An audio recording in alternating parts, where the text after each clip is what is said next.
È arrivata l'ora di rientrare a casa e il presidente fa un utilizzo un po' personale del portale oggi, della fanpage, del suo spazio, e chiede anche aiuto alla community, un po' di supporto, perché il presidente, quando è padre, è più fallibile magari del solito, magari con la figlia quella grande e cattiva ogni tanto la comunicazione snazzica, ogni tanto può succedere che non ci si intende. È solo un paio di giorni che diciamo non ci si sente, perché abbiamo avuto una piccola incomprensione. E secondo te sto male?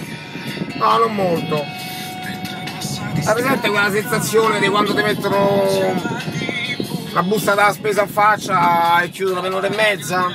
Oppure tipo il film dei Moretti, quello che gli ruba il posto, il parcheggio, e gli mette giù la testa un'ora e mezza, boom, in acqua, quindi niente di che, niente di particolare. Una situazione completamente di vuoto, di impotenza, però voglio dire, quando io sto male, no, ma non è niente di che.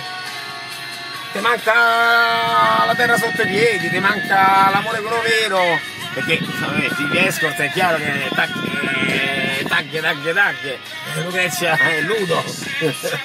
Quindi insomma, se magari la community mi aiuta a fare un urlo d'amore a Ludo, perché il papino si sente un po', no, non lo sento sto senso di vuoto, no, tipo un precipizio di 2 chilometri, tipo una caduta dall'Himalaya senza parapendio, no? Quindi se magari mi aiutate a fargli sentire la voce dell'amore alla mia piccolina, secondo te sto male? Sono i motivi per i quali vale la pena vivere. Lei, Lucrezia, i miei genitori, se già esco. Vabbè, poi fermiamo qua per ora. Viva la vita, vediamo a tutti, siete straordinari, dai che gliela famo!